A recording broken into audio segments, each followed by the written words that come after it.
जय श्री राधे, जय श्री राधे, जय श्री कृष्णा, जय श्री कृष्णा, राधे राधे, कृष्णा कृष्णा।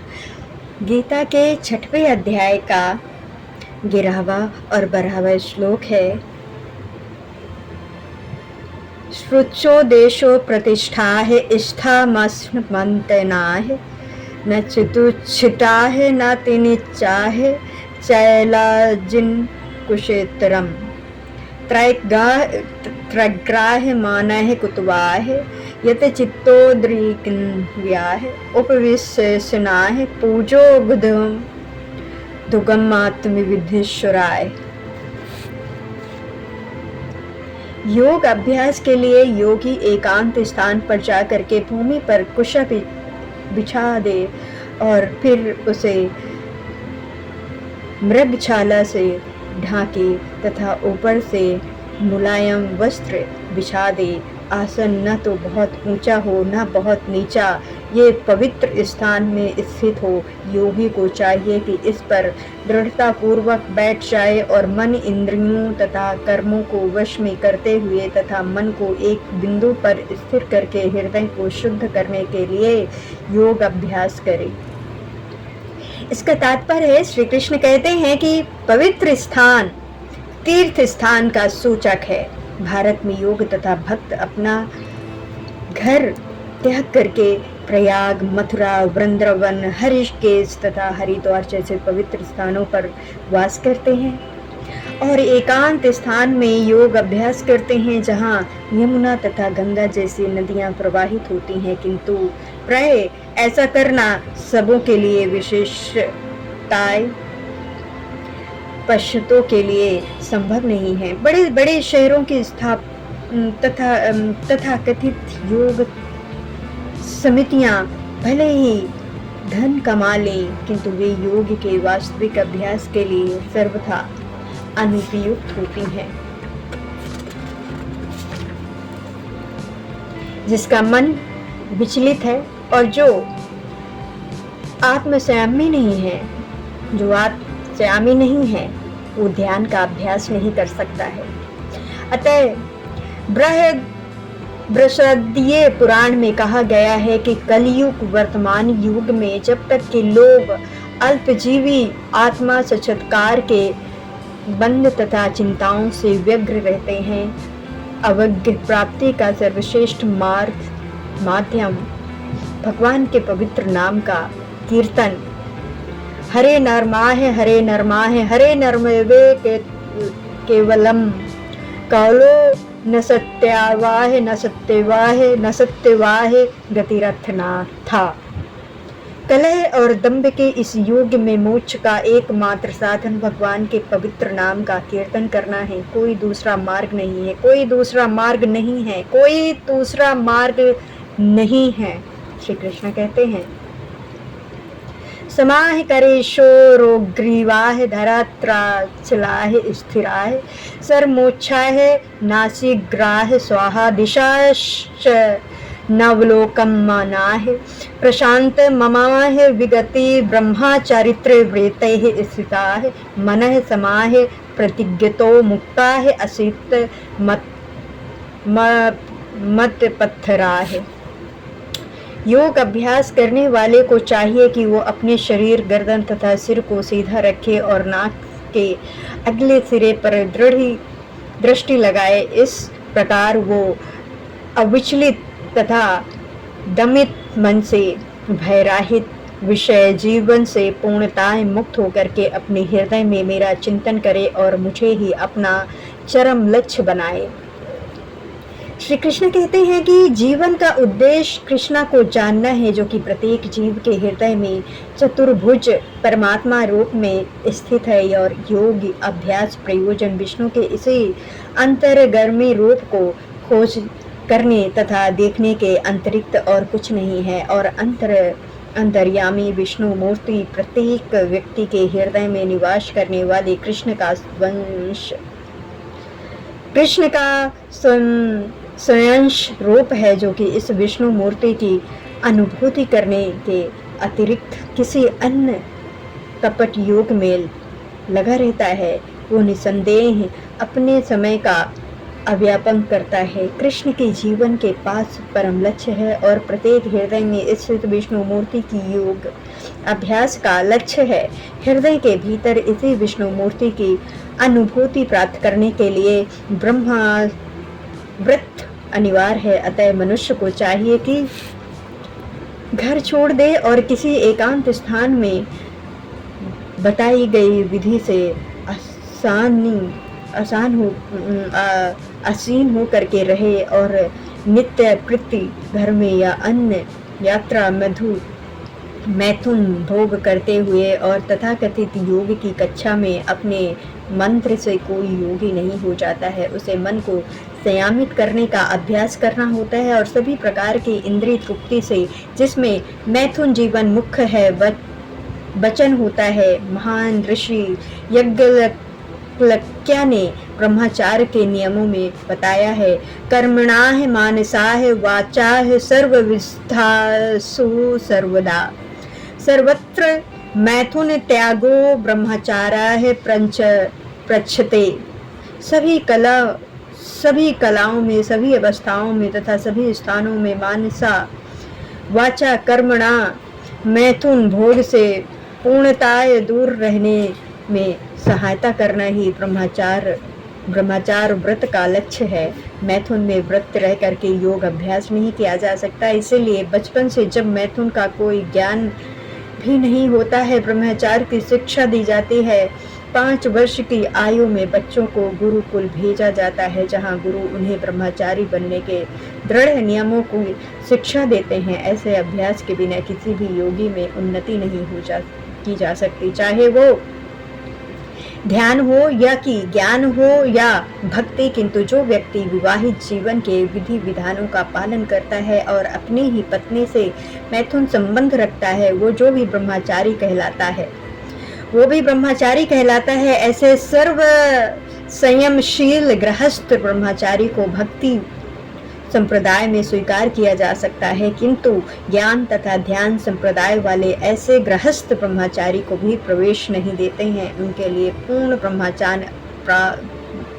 ब्रह्मचार्य अनिवार्य है। भक्ति संप्रदाय में गृहस्थ ब्रह्मचारी को संयमित मैथुन की अनुमति रहती है, क्योंकि भक्ति संप्रदाय इतना शक्तिशाली है कि भगवान की सेवा में लगे रहने से वो स्वतः ही मैथुन का आकर्षण त्याग देता है।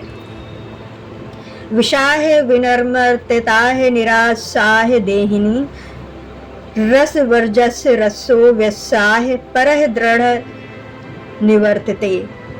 जहाँ अन्नों को विष भोग से दूर रहने के लिए बद्ध किया जाता है, वहीं भागवत संप्रदाय वंदन के कारण इंद्रिय तृप्ति से स्वतः ही विरक्त हो जाता है। भक्तों को छोड़ करके अन्य किसी को इस अनुपम रस का ज्ञान नहीं होता है। विगताः भी पूर्णताः कृष्णा भवनावाहित हुए बिना मनुष्य निर्भय नहीं हो सकता। बंध जीव अपनी प्रकृति स्मृति अथवा कृष्णा के साथ अपने शाश्वत संबंध की विस्मृति के कारण भयभीत रहता है। भगवान का कथन है, भय द्रुति विनिवेशिताः यस्ताः ईशो देव तत्साः विपर्यायो स्मृति कृष्णा भावना। भावित व्यक्ति ही योग का पूर्ण अभ्यास कर सकता है, और चूंकि योग अभ्यास का चरम लक्ष्य अतः चरण में भगवान का दर्शन पाना, अतः कृष्ण भावनावाहित व्यक्ति पहले ही समस्त योगी में श्रेष्ठ होता है। यहाँ पर श्रेष्ठता योग विधि के नियम तथा कथित लोकप्रिय योग समिति से भिन्न है। युजवे सदस्य मानो योगे निमत्तनासाय शांति निर्वापरमाह मस्त स्थापित गच्छति। इस प्रकार शरीर मन तथा कर्म में निरंतर संयम का अभ्यास करते हुए संयमित मन वाले योगी को इस भौतिक अस्तव्य की समाप्ति पर भगवद द्वार की प्राप्ति होती है। इसका तात्पर्य है, जब योग अभ्यास के चरम लक्ष्य का स्पष्टीकरण किया जा रहा है। योग अभ्यास किसी भौतिक सुविधा की प्राप्ति के लिए नहीं किया जाता। इसका उद्देश्य तो भौतिक संसार से विरक्ति प्राप्त करना है। जो कोई इसके द्वारा स्वस्थ लाभ चाहता है या भौतिक सिद्धि प्राप्त करने का इच्छुक होता है, वो भागवत गीता के अनुसार योगी नहीं है। वो न ही भौतिक अस्तित्व के समाप्ति का अर्थ शून्य में प्रवेश है, क्योंकि ये कल्पना है, भगवान की दृष्टि में कही हुई शून्य नहीं है। उल्टे भौतिक अस्तित्व की समाप्ति से मनुष्य भागवत दौम में प्रवेश करता है, और भागवत गीता में भागवत दौम का भी स्पष्टीकरण किया गया है कि ये वो स्थान है जहाँ न सूर्य की आवश्यकता है, न चांद या न बिजली को। आध्यात्मिक राज्य के सारे लोग उसी प्रकार से स्वतः प्रकाशित हैं जिस प्रकार सूर्य द्वारा या भौतिक आकाश, वैसे ही तो भगवान दौम सर्वथिक है। भगवान दौम वैसे ही सर्वधिक है, किंतु चिंतामय योम तथा उसके लोगों को ही परम धाम कहा जाता है। एक पूर्ण योगी जिसे भगवान कृष्णा का पूर्ण ज्ञान है, जैसे कि यहाँ पर भगवान ने स्वयं कहा है, मच्चिताहे मतम पर आहे मस्तिष्ठनम, वास्तविक शक्ति प्राप्त कर सकता है और अंतोत्गतवाह कृष्णालोकाह, या लोगों के वृंदावन को प्राप्त होता है। और ब्रह्मा संहिता में स्पष्ट उल्लेख है, लोगों एवं निर्विमुक्त भूताः, यथापि भगवान सदैव अपने धर्मों में निवास करते हैं, अपने धामों में निवास करते हैं, जिसे गोलोक कहते हैं। तो भी वे अपनी परम आध्यात्मिक शक्तियों के कारण सर्वव्यापी ब्रह्मा तथा अंतर्यामी परमात्मा है, और कोई भी कृष्ण तथा विष्णु रूप में उनके पूर्ण विस्तार को सही सही जाने बिना वैकुंठ या भगवान के नित्य गोलोक वृंदावन में प्रवेश नहीं कर सकता है। अतः कृष्णा भवनावाहित व्यक्ति ही पूर्ण योगी है, क्योंकि उसका मन सदैव कृष्णा के कार्यकलापों में तलीन रहता है। सदैव वे मनाह कृष्णा भवने बिंदोह, वेदों में श्रोता या निवेश भी हम पाते हैं। मतवे विदितति मृत्यु में ती, केवल भगवान कृष्णा को जानने पर जन्म तथा मृत्यु के पथ को जीता जा सकता है। दूसरे शब्दों में योग को पूर्णतः संसार से मुक्ति प्राप्त करने में है, और इंद्रजाल अथवा व्यायाम में कर्तव्यों द्वारा अबोध जनता को मूर्ख बनाने में नहीं है। नत्यश्रुतेषु योगोऽसित न चैतकम न श्राताः न चतीस प्रशितिसाह जग्रतो नैवः अर्जुन। श्री कृष्ण कहते हैं, हे अर्जुन, जो अधिक खाता है या बहुत कम खाता है, जो अधिक सोता है अथवा जो पर्याप्त नहीं सोता, उसके योगी बनने की कोई संभावना नहीं है। इसका तात्पर्य है, यहाँ पर योगियों के लिए भोजन तथा नींद के नियम की संस्तुति की गई है। अधिक भोजन का अर्थ है शरीर तथा आत्मा को बनाए रखने के लिए अनावश्यकता से अधिक भोजन करना। मनुष्य को मांसाहार करने की आवश्यकता नहीं है, क्योंकि प्रचुर मात्रा में अन्न, शाक, फल तथा मुग्ध उपलब्ध हैं। ऐसे सादे भोजन पदार्थ भागवत गीता के अनुसार सतगुणी माने जाते हैं, और मांसाहार तो तमोगुणी के लिए है। अतः जो लोग मांसाहार करते हैं, मद्यपान करते हैं, धूम्रपान करते हैं और कृष्णा को भोग लगाए बिना भोजन करते हैं, वे पाप कर्मों का भोग करके, क्योंकि वे केवल दूषित वस्तुएं खाते हैं, भुजते तंग पापाय पंचतत्व करणात्।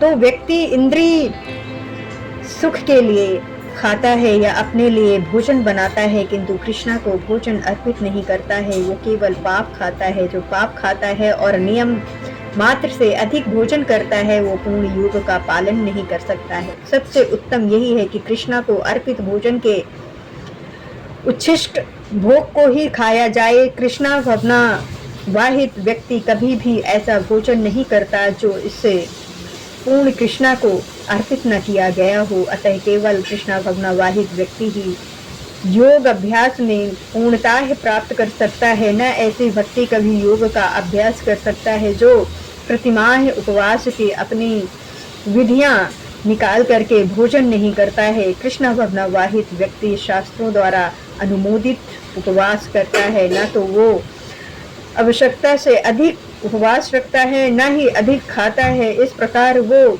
योग अभ्यास करने के लिए पूर्णतः योग्य है, जो कि आवश्यक से अधिक खाता है।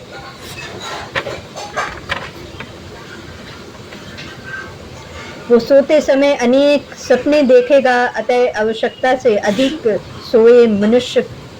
सोएगा। मनुष्य को प्रतिदिन 6 घंटे में से अधिक नहीं सोना चाहिए। जो व्यक्ति 24 घंटों में से 6 घंटों से अधिक सोता है वो अवश्य ही तमोगुणी है। तमोगुणी व्यक्ति आलसी होता है और अधिक सोता है। ऐसा व्यक्ति योग नहीं साध सकता। युक्त कर्म विस्साह मुक्तो चेष्टाह कर्मेषु मुक्त संप्रदबोधासाह योगो भवित दुखराय।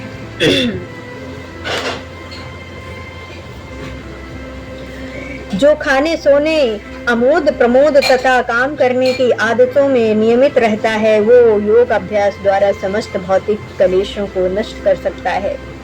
श्री कृष्ण कहते हैं कि खाने सोने रक्षा करने तथा मैथुन करने में जो शरीर की आवश्यकताएं हैं, अति करने से योग अभ्यास की प्रगति रुक जाती है। जहाँ तक खाने का प्रश्न है, इसे तो प्रसादमय यम वित्रीकृत भोजन के रूप में नियमित बनाया जा सकता है। भागवत गीता के अनुसार भगवान कृष्णा को शाक फूल फल अन्न दुग्ध आदि भेंट किए जाते हैं। इस प्रकार का एक कृष्णा भावनावाहित व्यक्ति को ऐसा भोजन न करने का स्वतः प्रशिक्षण प्राप्त रहता है जो मनुष्य के खाने योग्य नहीं होता, या कृष्णा भावनामृत में कर्म करने में निरंतर सतर्क रहता है अतः निंद्रा में वो व्यर्थ समय नहीं गवाता।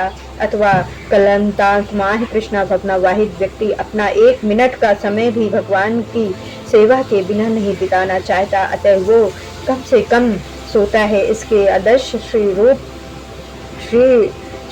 रूप गोस्वामी है, जो कि कृष्णा की सेवा में निरंतर लगे रहते थे और दिन भर 2 घंटे से अधिक नहीं सोते थे और कभी कभी तो उतना भी न सोते थे। ठाकुर हरिदास तो अपनी माला में 3 लाख नामों का जाप किए बिना न तो प्रसाद ग्रहण करते थे और न सोते थे। जहाँ तक कार्य का प्रश्न है, कृष्णा भावनावाहित व्यक्ति ऐसी कोई भी कार्य नहीं करता जो कृष्णा से संबंधित ना हो। इस प्रकार उसका कार्य सदैव नियमित रहता है और इंद्रिय तृप्ति से अदूषित,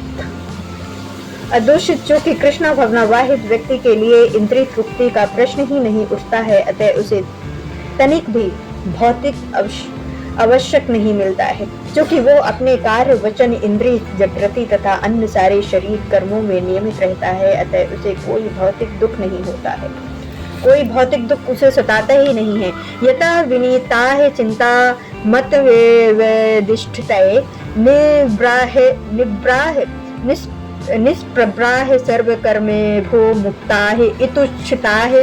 तदा जब योगी योग अभ्यास द्वारा अपने मानसिक कार्यकलापों में प्रवेश कर लेता है और अध्यान में स्थित हो जाता है, अर्थात समस्त भौतिक इच्छाओं में राहित हो जाता है, तब वो योग में सुविधिर कहा जाता है।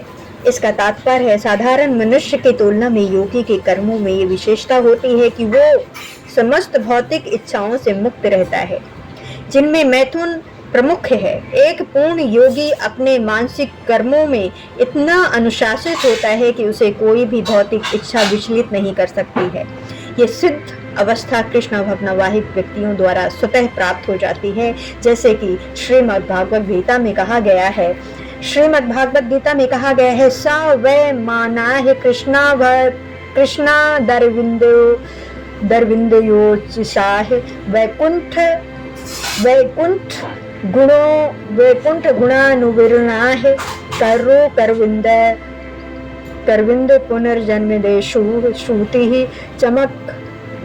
चक्रा चतुस्तकतोदिदाः कुमुदलिग्लयस् दर्शनाः दशो तथा गयस्त्राशेः गसंगमं पदो हरे क्षेत्र पुद्रिमाणाः।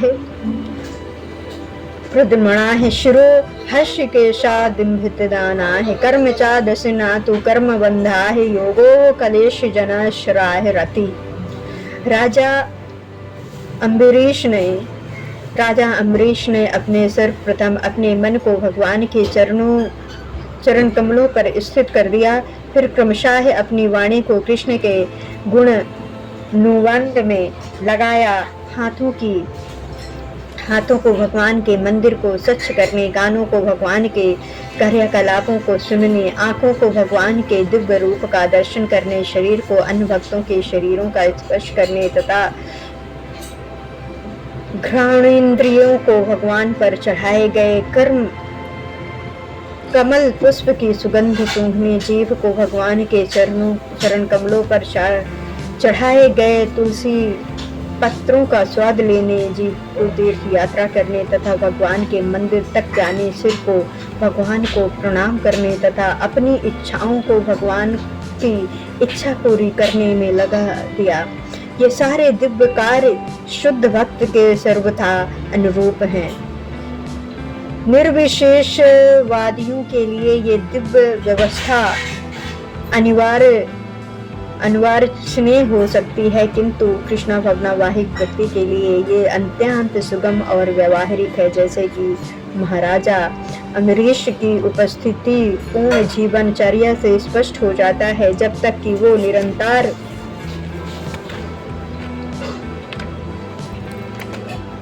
स्मरण द्वारा भगवान के चरण कमलों में मन को स्थिर नहीं कर लिया जाता है, तब तक ऐसे दिव्य कार्य व्यावहारिक नहीं बन पाते। अतः भगवान की भक्ति में इन विहित कार्यों को अचन कहते हैं, जिसका अर्थ है समस्त इंद्रियों को भगवान की सेवा में लगाना। इंद्रियों तथा मन को कुछ न कुछ कार्य चाहिए, कोरा निग्रह व्यावहारिक नहीं है। अतः सामान्य लोगों के लिए, विशेषकर जो लोग संन्यास आश्रम में नहीं हैं, उन पर वर्णित इंद्रियों तथा मन का दिव्य कार्य ही दिव्य सफलता की सही विधि है, जिसे कृष्ण भागवत गीता में युक्त कहा गया है।